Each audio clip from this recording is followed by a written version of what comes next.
Welcome to the Virtual Memories Show. I'm your host, Gil Roth, and we're here to preserve and promote culture, one weekly conversation at a time. You can subscribe to the Virtual Memories Show through iTunes, Spotify, YouTube, Google Play, and a whole bunch of other venues. Just visit our sites, chimeraobscura.com/VM or vmspod.com to find more information, along with our RSS feed. And follow the show on Twitter and Instagram at VMSPod. Well, I'm crazy busy with work, but I realized a couple days ago that March 25th marks the first anniversary of when I started doing my COVID check-in episodes, which led to the insane run of 60 podcasts in 65 days last year. You can find all of them in my archives or by going to my site, chimeraobscura.com/VM, and hitting the COVID-19 sessions link in the menu bar. See, when I realized it was the anniversary, I went back to that list of all those episodes, and I realized the very first one was with Kate Lacour, and I thought it would be kind of neat to record a follow-up with her since she was the person who kicked off that whole series, but also because she's had a pretty interesting year. Kate's one of my favorite people who I met through the podcast. I always hesitate to say friend because I'm insane and you know all that, but we'll go ahead. Kate's a good friend. And as it turns out, today is also Kate's 40th birthday. So happy birthday, Kate. Anyway, when things got hairy in the early days of the pandemic, Kate began a series of daily comics chronicling the situation.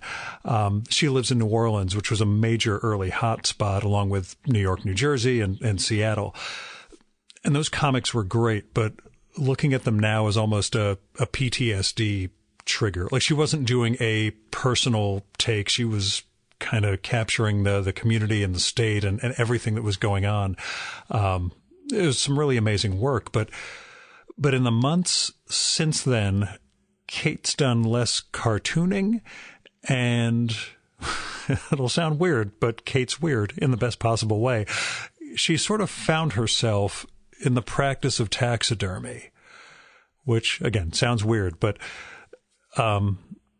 she's posted pictures of the animals she's worked on, and they're weird and gorgeous, and she shows some in-process stuff, and it's all a craft or art, however you want to phrase it, that I'd never really seen before. So seeing everything that goes into it and how she's learning this stuff and getting better and better, it's been really interesting. So, I kind of figured we could talk about how she's progressed with that, what it means, and where art is in her life, along with family and life in pandemia and everything else. And I mean, you guys know I'm really interested in how people have responded to the past year, especially like my friends in the arts. So I was really happy to talk with Kate on that level, but I was also just happy to hear her voice and to have a conversation that we typically don't get to have outside of comics festivals, which is its own context, and that's how we know each other. But, it was good to talk to a friend. Now, I don't want to prattle on too much going into this episode in the spirit of those COVID-19 check-ins where I would just do like a minute or so and throw you guys right into it every single day for over 2 months. How did I do that? Anyway, we're just going to let the talk unfold, and I hope we can all think about how we've each changed over the past year, what we've learned about ourselves, what things might even be a little bit of a positive, with the enormous costs understood behind everything, that maybe some of us have been able to find out a little bit more of who we are. In that spirit, here's Kate's slightly out of date bio from her website, katelacour.com. Kate Lacour studied biology and psychology at the University of Chicago and Oberlin, and art therapy at the School of Visual Arts.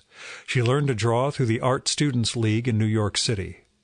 Her art and comics are inspired by a love for the aesthetics of science and a fascination/revulsion towards bodies. Her book, Vivisectionary, was published by Fantagraphics in 2019. She is the winner of the 2016 Museum of Comics and Cartoon Art Award and has given art talks at the Society of Illustrators, American Art Therapy Conference, New Orleans Public Library, Antenna Gallery, Signals, and the Pharmacy Museum. Kate lives in New Orleans with her husband and 3 children. And now, here's the 2021 Virtual Memories Conversation / COVID Check-In Anniversary Reprise with Kate Lacour.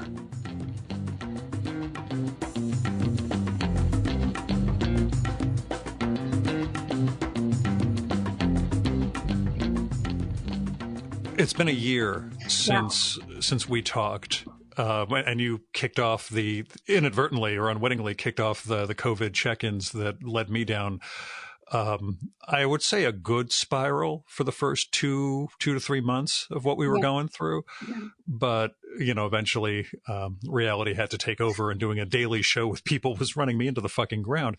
Yeah, same here with my daily strips that I was doing at the time. It seemed like there was this massive break with reality. And I think both you and I undertook some sort of documentation thing that proved completely unsustainable.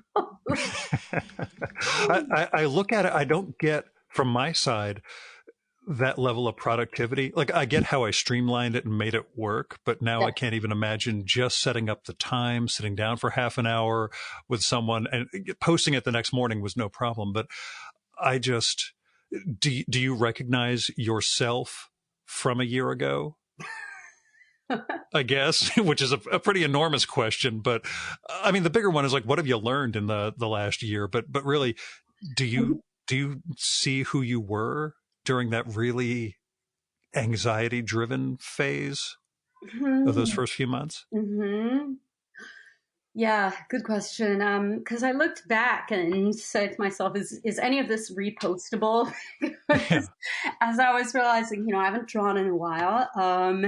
And I was drawing hard then at a time when drawing was super difficult because I didn't have any childcare, and I was also still working. And my kids were, a year younger, which in toddler years is a lot.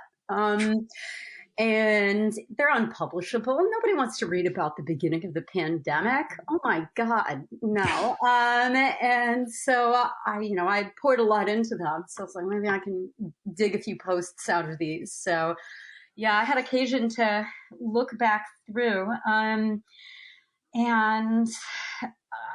I don't know how others were feeling, but it was just kind of that 1,000-yard stare,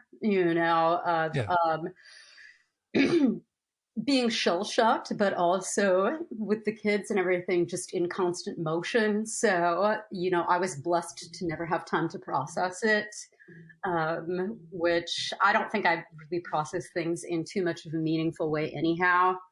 I just, pour that energy without transmuting it a lot. And I was really lucky to be able to just directly pour it into the business of, outputting with the kids, outputting for work, and then doing these kind of demanding daily posts, just because there was a lot of research involved.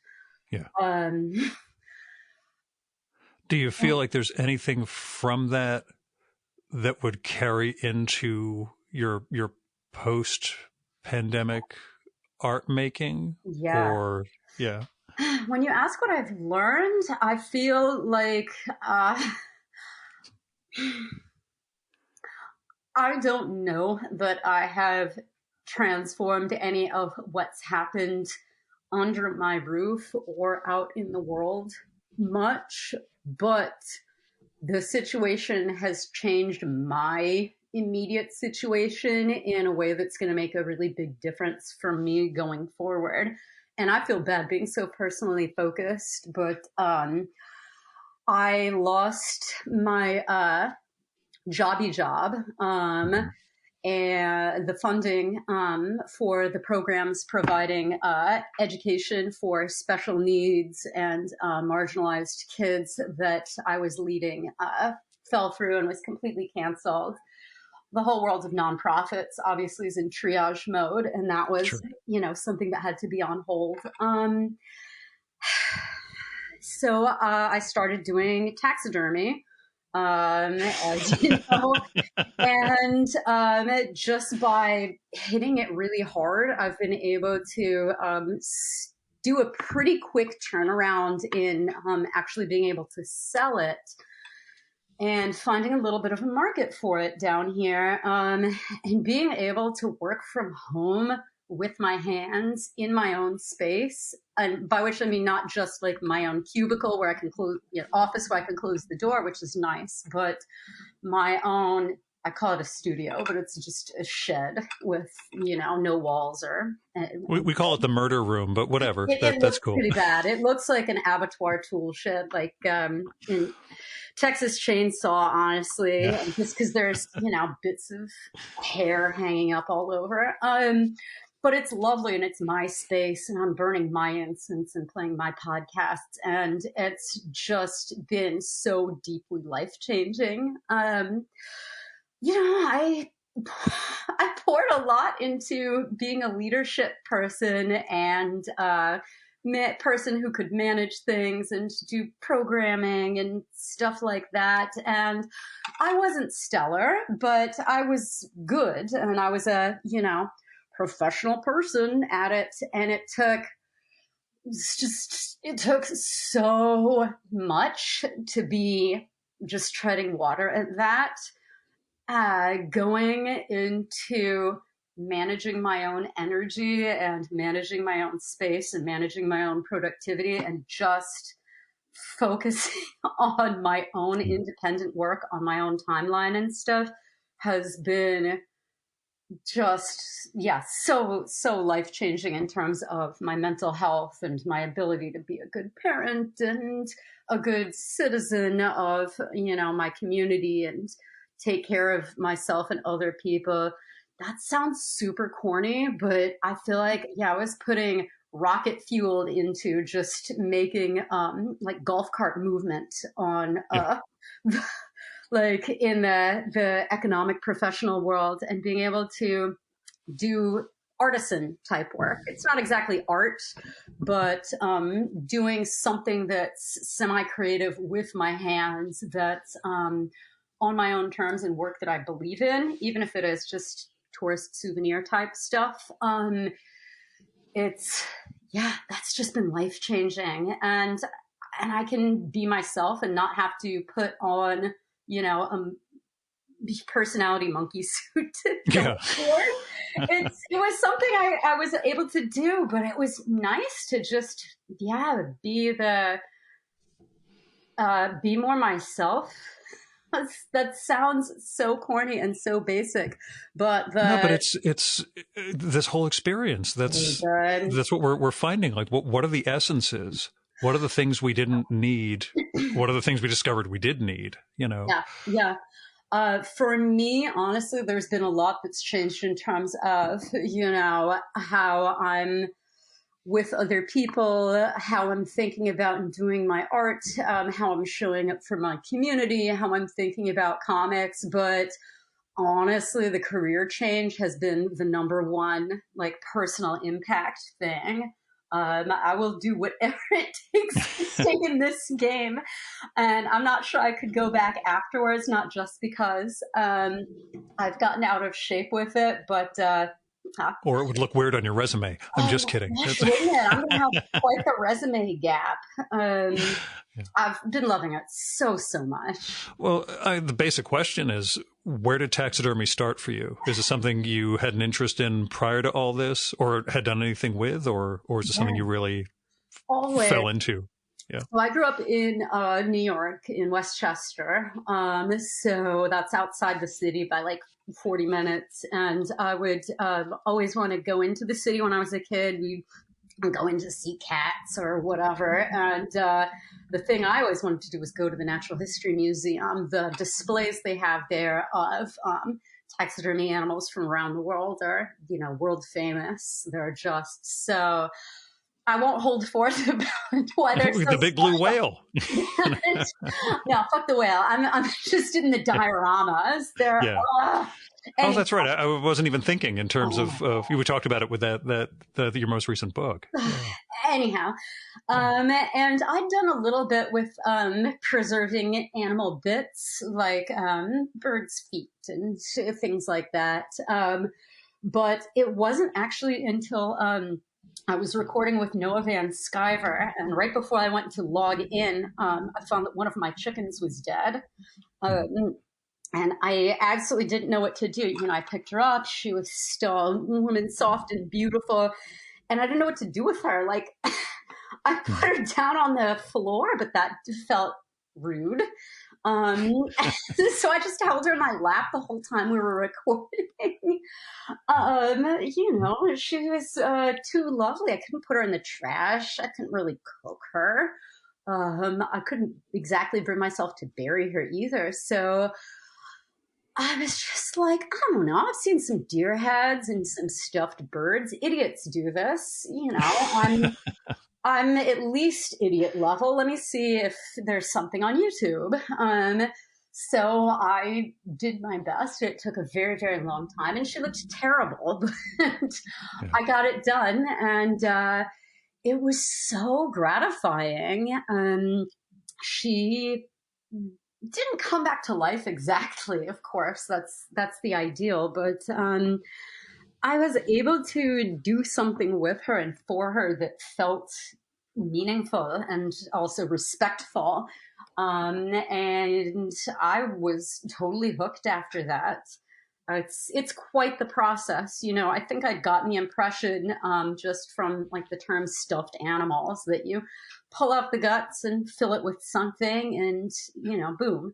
But you really have to remove the animal's entire skin and then preserve the skin and then make a life-size sculpture of it and then treat the skin and then reattach the skin to the model. So there's just quite a lot of chemistry and construction and surgery involved. So it's really demanding and immersive, and it's just such a fantastic activity if you need your hands a certain amount busy and your brain a certain amount busy. It's really, I never experienced flow. Yeah. I didn't read the book, but I think I get the gist. I never experienced that when drawing. Maybe sometimes if I'm inking, a texture. But it's always feels like very high stakes. And there's a lot personally on the line and that I'm accountable for. And when I'm doing taxidermy, it's the animal is what's central, and I'm just providing a service and testament to it in the same way, like if I were doing a hip replacement on someone, you have that duty to them, but it's just about performing this certain technical operation. And all the decisions flow from there. There's no blank page with taxidermy. How did you move from animal you knew to just some animal? Going from one of your chickens to, an animal you either picked up or had shipped or something like that. I think the next one I did was a starling, which is, I'm sure you've seen them. There's only a few wild birds that are legal to work on in the U.S., which is like very restrictive bird laws. Starlings are one of them, and I just find them when I'm running. Birds, cats, possums. When it's come to more exotic things, I have them shipped to me.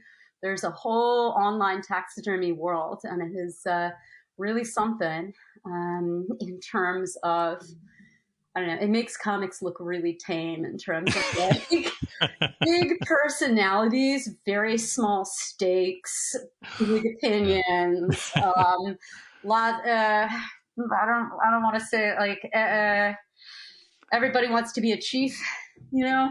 Oh no, whatever the field is, there will be a virtual like Catholic versus Protestant level schism within it.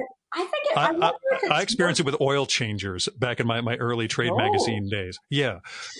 And it was actually Catholic versus Protestant. It was the question of whether you have lifts or pits in your garage. I mean, how great a metaphor is that? Yeah, okay. But anyway, within taxidermy, where did you end up? I wonder if it's like that for pharmaceuticals, because in comics and taxidermy, there's not really any money. So it's all about respect and people vying for this limited quantity of props. Oh, trust me. In my day job, there are ways in which the guys I represent have never been respected by like the big money people, but now they all understand, oh, wait a second. We can't actually manufacture any of these vaccines without Gil's guys getting involved in this stuff. So yeah, it's been an interesting past year. Must have changed the whole economy of esteem and power in that. It's been interesting. Yeah. I have talked to people on higher levels than I ever expected to a year ago. So yeah, things change in that respect. But within your field, though, like what are the schisms or what are the splits? Are there different approaches to taxidermy that oh, you only do this, therefore you're I don't want to put my foot in it. I have to get along with every single one of these people, especially as a newbie. Sure. Don't make me weigh in until I'm a big shot. Yeah, I didn't know if it was like the Fantagraphics versus Marvel sort of, like those sorts of different approaches to an art form. Totally. So I'm watching my step and not trying to start anything. Just send me some critters and See, I think you have learned something from being in the business world. Then that's that does. I think maybe that carries over more than your comics and art making into taxidermy. Yeah. Are there parts of, especially when you talk about construction and all, are there aspects of your artistic approach toward comics and other art making that feeds into this? I'm taking a long view at this right now. I'm just learning the techniques and playing it pretty straight. I have a lot of ideas about things I want to say. Like animals were a big part of my book, Vivisectionary, and I've always been a big part of my life, not in terms of an animal lover and to have a lot of pets and rescue animals, although I guess I kind of do. And I love seeing them in the wild too, but I'm a lot more interested in what they mean to people and how we see them and how that has changed what it means to interact with them being an animal, but not an animal as a human. And the spiritual questions that raises, but I'm not at a point where I have the technical ability to introduce those thoughts into the taxidermy that I'm doing. So it's kind of a meditative part of my process as I'm doing a lot of this, technical, as I'm picking tendons, I'm ruminating on this stuff, but it's not showing up in the finished product at this point because it's not there yet. As impatient as I am, that's part of, I don't know, I'm turning 40 when this podcast airs on the 25th. I know, I was going to congratulate you or give you condolences. That's one of those things, right? As you were getting older, if you're Gil, you've got a demanding career. If you're Kate, you've got a demanding domestic life. You have the sense of urgency in terms of getting things out. You have, how many books do I have left in me? Is it maybe 6? That would be great. I'd be happy with 6, but okay, like pick a number. Now you have to do these. These have to mean the things that you want them to mean in that time. And there is this dual sense of, urgency to do the work. And also, you're older and smart, like less dumb. And the work that you're going to be happy with is going to happen on its own timeline. And, the less you try to call the shots, the better. That was a difficult part about doing another book. Getting Vivisectionary out was so satisfying to me because it was actually the book I wanted to make. So few things you do are things you can look at when they're done and not feel form about. But it was so well produced. It was well received. It didn't get a ton of attention, but everybody that paid attention to it was someone that I liked and wanted to pay attention back to, which is kind of even better. I was so happy with it. And I felt like I didn't do much of the art direction for that. I kind of let it gestate itself mostly. And I know I can't force the next thing. I've got a bunch of things I'm starting and excited about. And I don't want it to be a dodge for, the sweat equity that you have to put into that stuff. It's easy to say, oh, well, the muse isn't here, so I'm just going to take a day off and, sip my iced tea. But I want to let things... I don't want to do important work before I'm ready. I feel myself grasping for words, and it's better to trail off and feel stupid, but have the right words before you articulate it. And I'm afraid of articulating visually something that's important and doing it poorly because I wanted it out there and I wanted that gratification, if that makes sense. And as much as I want to have a turnaround on these projects and I want that, attention and the satisfaction and the ego feel and that feeling of growth and all the things that come with putting something out, I don't want to do it until I'm good enough and ready and have it properly thought through, or I guess felt through is better, since usually the less I think, the better. Yeah. How much groundwork, I guess, are you able to lay, given, again, working, family, taxidermy, et cetera? How much time or are you able to put anything into what you would want to make in terms of a book? Or does taxidermy ultimately supplant comics for you? Ooh, that's a good question. I don't know. I have to see where it goes. I would hate to not do comics, but also if I sit down and think about going through that process again, I kind of want to die. But, taxidermy is going to turn into the same thing as soon as I'm good enough to express myself at it. And it's also going to turn into exactly what my day job was too, which is just another hustle and grind. So I tell you, Simon Doonan, the window shop designer and all that stuff, we recorded once, and he, I forget what the context was, but I said, Dream World, I would be doing the podcast full time. And he said, you are so wrong. Yeah. And he said, if you were doing this, you would hate it.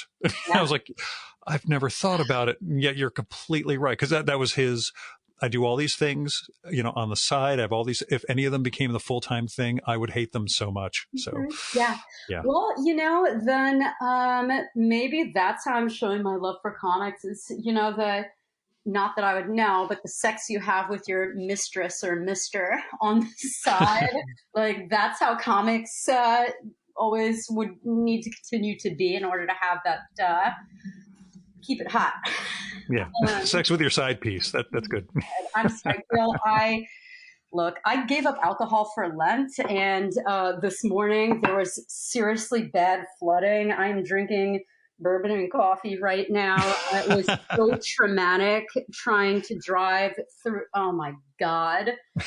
It's so routine here, but I passed all these cars, the street's flooded and you can't tell if it's 3 inches deep or 3 feet until you pass by a car that's like stuck with the water up to the windows. And Look, Yeah. I spent my 20s in New York City and never had a car.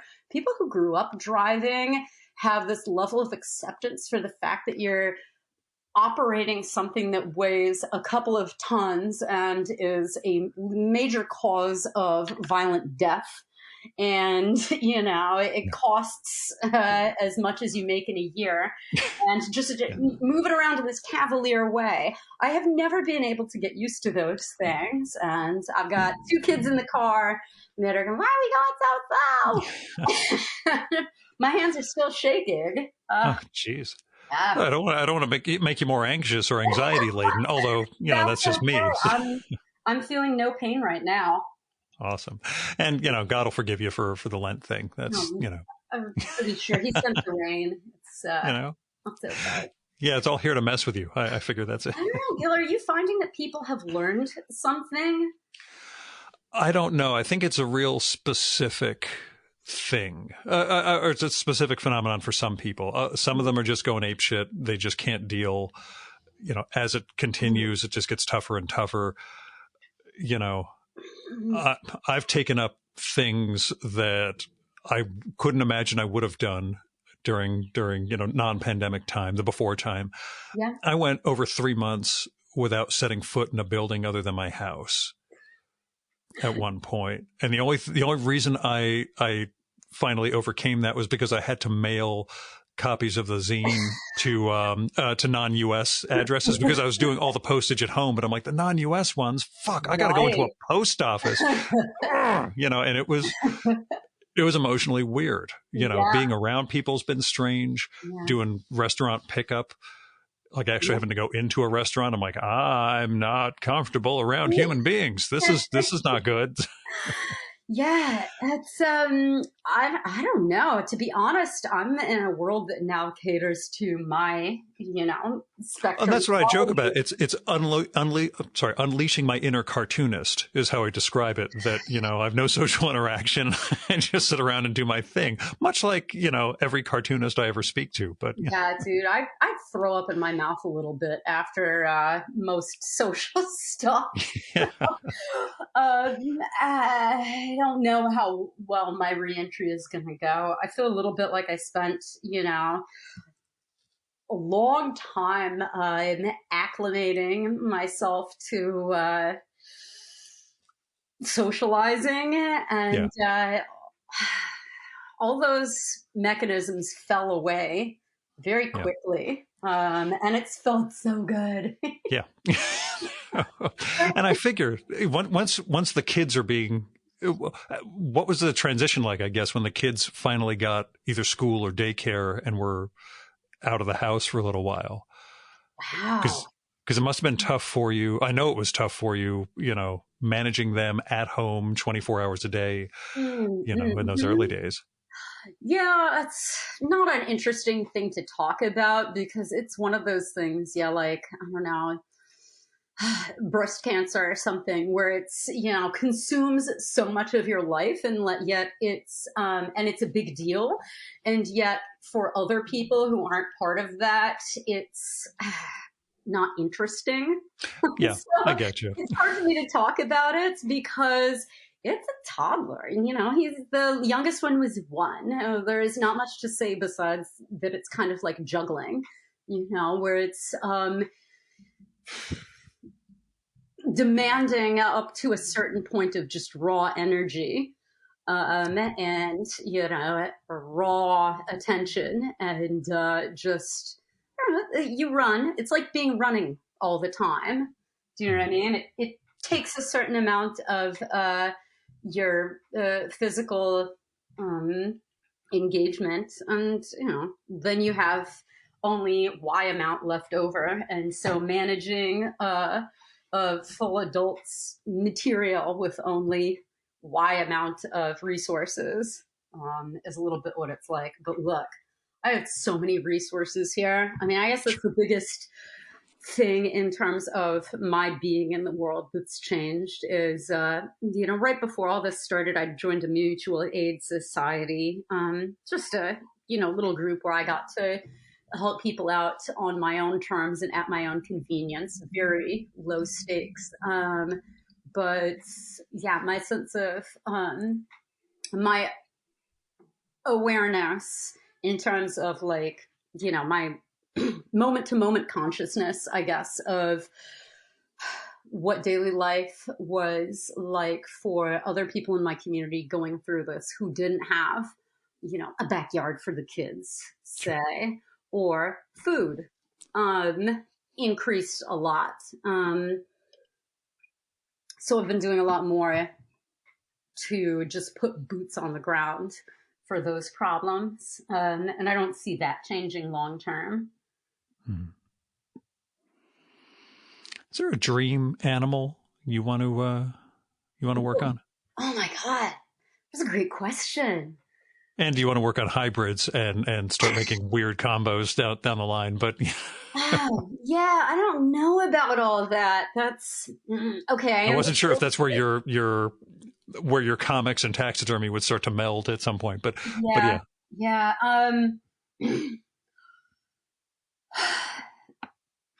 That's a place I feel a lot of tension. On the one hand, the taxidermy I make isn't of a quality that's, Natural History Museum geared, and I don't know if it ever will be. It's not hunting focused. It's really in the realm of I'm selling to kind of, gothy minded decor folks. Sure. A lot of the demand there is for, a two-headed cat type stuff. And I feel a little weird about doing a rabbit in a top hat or something like that because that's, I don't know, there's a certain amount of subjugation that's required there. And at the same time, am I someone who will eat a chicken taco? I go back and forth, between whether I'll eat meat or not, and same with this, and getting a little too fetishy about the individual animals too feels wrong. I feel like a lot of people who care about animals, their energy is misdirected into rehoming dogs and not, the climate crisis and microplastics and things like that are much more important to animals. The more systematic and less immediately gratifying, the less anthropomorphic issues, I guess. And I don't want to get too hung up on that stuff. At the same time, it's an intimate process. You know what I mean? Yeah, I don't know. I don't want to be exactly cranking out this type of exploitive Pornhub type, lowest common denominator chasing a dollar stuff, but at the same time, yeah, it really is stupid to get too fixated on, a little too fixated on living your values in this Puritan type way. Well, I think, to me, I wonder about it in terms of, is your aim when you're doing this to render realistically the animal, or is it, is there some degree of not fantasy, but I guess we'll just use art as a general term, to impose,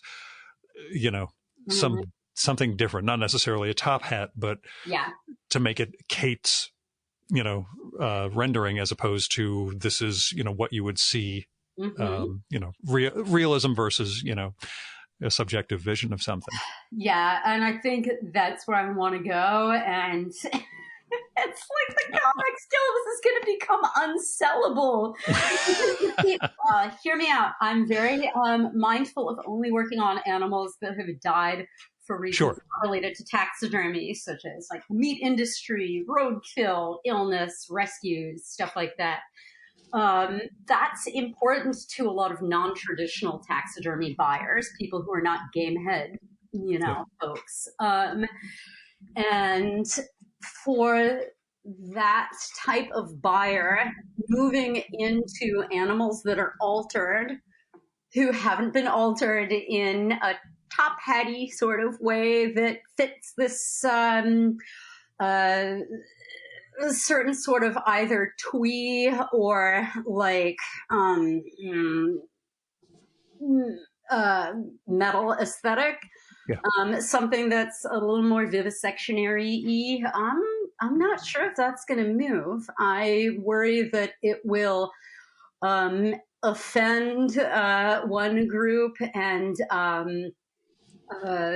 be too ugly for another. But, you know, You're right. Welcome to comics. That's, right. It's turning back into comics, I guess. My immediate focus right now, and the reason I'm giving it 100%, is that it's so pleasurable. You know, with comics, like with running or anything, you make these big gains as a beginner. You know, every time you go jogging as a newbie, you get a runner's high. What you probably will have to do to get a runner's high now is, you know, just so out there and masochistic that it is probably not something that you go in for all the time, right? Same with the comics. I have to challenge myself a lot now, and to get that level of gratification. Taxidermy right now is fun. I can experiment. The stakes are low. I can sell it no matter how bad it goes. I'm trailed off. I lost my train of thought.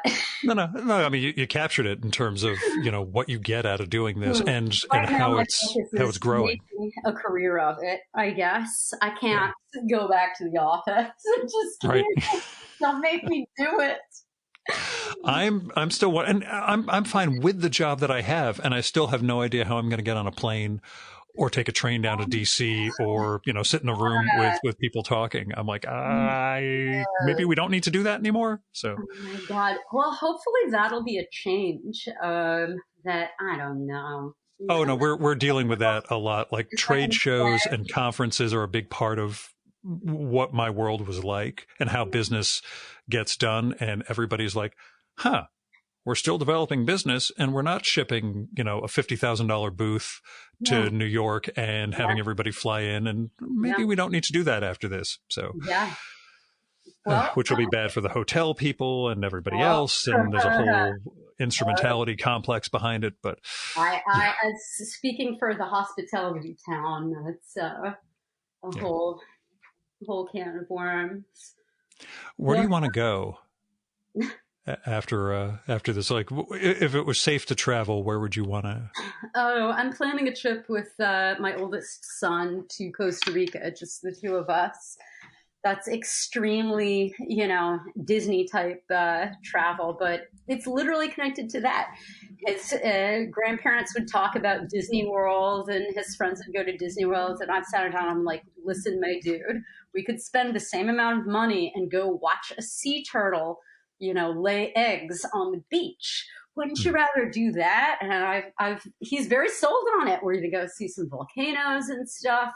Personally, I'd rather go to Nicaragua or someplace in the region, but it's a place that's going to be very beginner friendly for a fourth grader. And you could conceivably stuff animals into his luggage to smuggle back in, because no one's going to check the 9-year-old kid's bags. God, wouldn't I love that? But it's interesting because I've traveled a little bit and I've always like backpacked and did the voluntourism thing. And this is going to be an interesting thing where I'm, you know, going to all the gringo stuff and going to be kind of uncomfortable. I think we're just going to, you know, donate what we can to, you know, meaningful stuff down there and then just be disgusting tourists. And, that's going to be a good experience too, I think, insofar as, you know, it's been over a decade, but I got to have that performative gratification of, you know, I'm doing a reforestation project with this indigenous group before, and probably... how big was that impact? Probably not. You know, it's probably going to be a good thing to go and just be like, yo, I'm I'm a tourist. I'm sorry. I'm buying overpriced drinks and, we'll be here and do what we can with, I don't know. I've never had to travel or think about traveling that way. So we're going to try to be good global citizens while also, being total tourists. Go to Club Med, Maybe not Club Med. Yeah, I'm just envisioning the whole split there. Yeah, that's not the Kate I know. But again, the pandemic makes weird people out of us.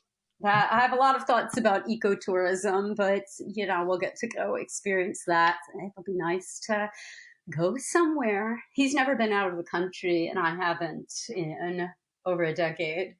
Yeah, but I am hoping I'll travel again, just because the last thing we did mid-February last year was a week-long business trip to Japan that was absolutely wonderful. I remember that came hot on the news in Frankfurt, which seemed like a real drag. Frankfurt is the most boring city I've ever traveled to, and U.S. or international. I've been to a lot of places, and Frankfurt there's a museum row that would be neat, except the trade shows that I go to, the hours tend to overlap with the museum, so I can't really go check that stuff out. And otherwise, not a lot there. But I learned to cope with that stuff. Now I would be dying to go back to Frankfurt and just be able to walk around and be somewhere else, hearing people talk. But it's that question of, like, what did you not realize you would miss, and what turned out to not be as important as you thought it was, which, wearing lipstick for either of us.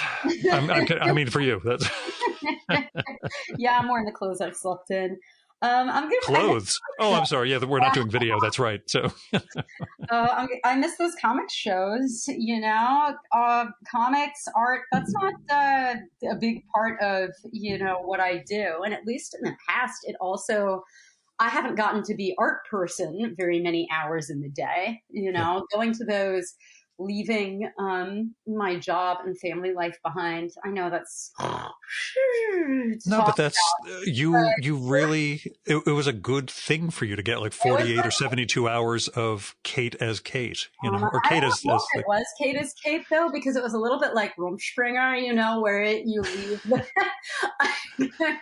I would just feel like I had just snorted Adderall, but for 48 hours. And talking to a lot of art people. I have a very different social life, professional life outside of that. It's going to be really interesting to go back. You mentioned Noah. Do you stay in touch with other cartoonists in the past year? I'm not great with that. I really love when folks reach out to me, but I don't reach out to people, and it's not because I don't love them. I don't know why, to be honest. We've got our issues. People call me. I love and miss all of you, but I have not initiated a ton of that, and I feel terrible about it, but I have sort of a mental block around it that I don't fully understand myself. But that's me if I didn't have the show. The show compels me to continue to plan to have conversations with people. And I know that sounds artificial and forced and fucked up, but yeah. That makes a ton of sense. I like things like that are structured, an interaction where there's a defined framework for it. And I don't know how to initiate those. Make a podcast. Trust me, if you could see the list of questions that I actually have in front of me on a text window, I do actually plan out, good threads for some of this stuff and make it seem completely natural, or at least, because it's you and me, weirdly unnatural, but people just accept it because we're both a little strange. So hopefully it stayed on brand. Well, I do have the last question that I've been waiting on, which was, how many ways are there to skin a cat? But I figured we'd get to that later on. I only know 3. Yeah. What was the like you mentioned that jump in learning when it came to taxidermy, like what was the thing you needed to get, like besides the it's not just taking out the guts and putting in stuffing, like what was that first big jump? Now, there's no one secret, and I wish there was. I've still never had a class. I've watched tutorials, but I've never seen it done, and it's a little like cooking, or it's very physical and very material dependent, and I am living for the day I can get a hands-on demonstration. There's a taxidermy convention coming up that's going to involve a couple of live demos. It's going to be very exciting. Very interested in that. It's going to be very, very Louisiana, I think. It's going to be a crawfish boil. It's going to be a lot of, deers and ducks. Yeah. Do you have dreams about, not dream animals, but do you have dreams about performing taxidermy? Literal dreams? Sure. Yeah, definitely. One thing that it brings back a bunch to me as I'm ruminating on how, from the more art end of it, I want to interact with animals. For me, the part of taxidermy that's meaningful is my personal interest in interacting with physical bodies. So even though I'm just playing it straight, for me, there's a lot of emotional weight and just personal tickle involved with interacting with bodies in a very physical and very intimate way. And being able to deconstruct and handle animal bodies has been really, really cool. And there's always this question of, when I'm doing a lot of like popping the testes out of the nutsack so I can tan that part and just, very like is there a respectful way to do things like that? I don't like, because I don't know if that's a term that becomes meaningless when you have to do a lot of just kind of very gross stuff like that. Yeah. And it becomes a little bit one of those things like sex, where it's like there's just a lot of silly stuff going on here, and how does respect and emotion become a part of this? And I tried to, in asking myself, like, what's the guiding principle here? I settled on, well, I would don't want to treat animal bodies in a way I wouldn't consent to have my own treated or altered or handled. And that's something I have a lot of interest in. It really bugs me that I won't be able to ever contact the physicality of my own body. Like, I won't be there for when I'm 113 pounds of bone and muscle and fat and skin and hair and stuff that, can be handled like a rag doll. And I get to do that with these animals. And that's really cool. It's unfortunate that they don't have a say in it. And it really irks me that I can't do that with the one body that I have dominion and consent over, which is mine. But yeah, there that is.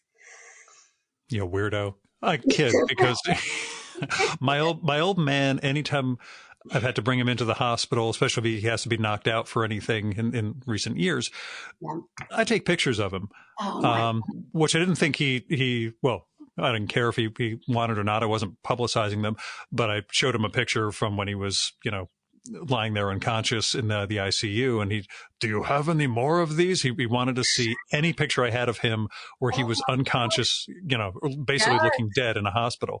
Holy shit, Gil, I love being put under for any sort of procedure, and or if I get anything removed, I'm like, give me the thing. I would love to have those kinds of photos. That's a really interesting thing. For me, I get a lot of people who want to buy this stuff because it's morbid, or are interested or repelled because it's morbid. To me, like, corpse and death are like really pretty separate. And I don't know if this is like an autism thing or what, but like, I get that this is how it registers for other people, but I don't feel that. And I don't think it's because I'm callous, because when animals are alive, when people are alive, I'm very, very invested in their well-being. And I don't have a comfortable relationship with death or anything. It's horrible. I'm very, very, but I'm not scared of dying. I have a problem with being dead, and I don't have a problem with dead bodies. I have a problem with being dead. I don't work on a cat and feel bad about the cat's, it's sad that it died young. That's sad, but I don't have a morbid feeling about it. Mm-hmm. And so as I'm talking to you, like, why can't I cut apart a dead body and do sexual stuff to it? It doesn't feel like a gross impulse. Like, I'm interested in gross impulses too, I guess, like, like anyone, but not to a greater extent than than anyone. It doesn't feel like that. It feels like a separate thing, and one that's a lot more emotional and a lot less heated, a lot more meditative, I guess. Oh, go on. Sorry. No, it feels like it's hard to articulate, but it feels like one of those experiences that's cerebral emotional, where there's not a lot of it's not volatile, if that makes sense. Mm-hmm. In a weird way, it gets back to the initial question of what have you learned in the past year? Do you feel through all this, through everything you've done, plus the pandemic is the backdrop to everything, this is a sort of, not realization, but a deeper understanding of who you are that you've come to? Or do you feel you've changed over the year into this person that you see? Yeah. I think that that need hasn't changed, and my ability to satisfy it has not improved exactly, but that this avenue towards exploring and expressing it has opened up in a practical way. Because nothing happens if you can't give it hours, and those hours have to make dollars. And, it all takes place in this gross material plane and dumb social context. And this is something I can now give time to, and that's starting to make its own sense, I guess. It sounds like a good point. I started drawing trees, as I think you may or may not have seen on Instagram. That's the only artistic thing I've gotten around to doing, besides doing this on a regular basis. But it's making sense to you? Yeah. Trees, these are the trees that I've seen for 50 fucking years around me. And I thought, what if I draw them and figure out how to draw in the process of drawing them? And that's been one of the stranger aspects of pandemic life, is discovering that I can take weird moments of joy just, standing outside trying to figure out how to draw bark.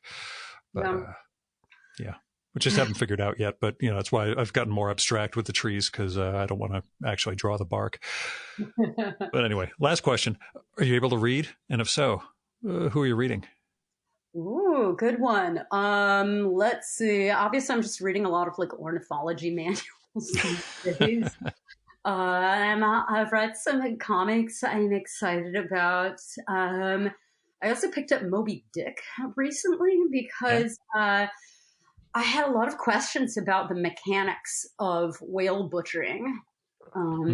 And that would be the book for it. Yeah. Well, I hope it's going to spend a lot of time with that. If you don't have as I was, I've started using power tools. I'm like, if you don't have power tools, you're working off a non-stable surface on something that's, rolling on its own, it's a separate unstable surface. Yeah, taking apart something I can hold on a table that weighs 10 pounds was really eye-opening. And how are you going to accomplish that on potentially the largest being that's ever lived? Was such a fascinating topic for me. You'll get to the oil once they get inside and start squishing all the oil. You'll have some rapturous moment. I hope, God. And just picturing that, I mean, the smartest, cognitively smartest organism that's ever lived, that's, ridiculously physically, weak and vulnerable, apart from, its tools and mechanisms, standing on top of the largest, and also, whales don't have plates of armor or anything, just physically tender being, and taking it apart into its physical components, from a living being to, a bunch of candles and corsets. That's just such an unbelievable, disembodiment process and proposition.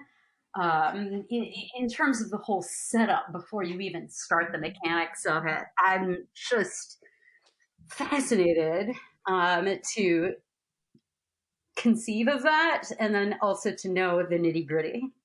Maybe the only person who goes into Moby Dick looking for the cetology sections. That's fantastic. I don't give a shit about I love you, Kate. You're the wackiest person I've met in comics. You're the best.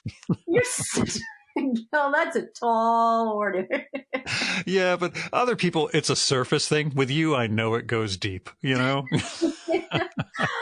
I don't know how well I've ever expressed it, but I certainly mean it. I appreciate it. I'm so thankful we got to talk again. I would say we should do this more often, but you and I both know we're not going to, because we're both social cripples. You know that I mean it. Oh, same thing. I'm going to come out of this thing. Oh, it'd be so great to talk to Kate regularly. And we're just both going to have they're probably busy, or it's. Yeah. But it's so nice to talk to you without the constraint of convention, and yet I feel that both of us sense the exact weight and encumbermentness of that. We will share a gigantic hug when we actually see each other in person at SPX or TCAF or whatever it is, or Taxidermy Convention. If I end up down in New Orleans. Show back. Yeah. Looking forward to it. All right, Kayla. It's been great. Thanks so much, Kate. I it's been a heck of an anniversary, but also happy 40th. Thank you. All right. Be safe, be sane, be well. You too.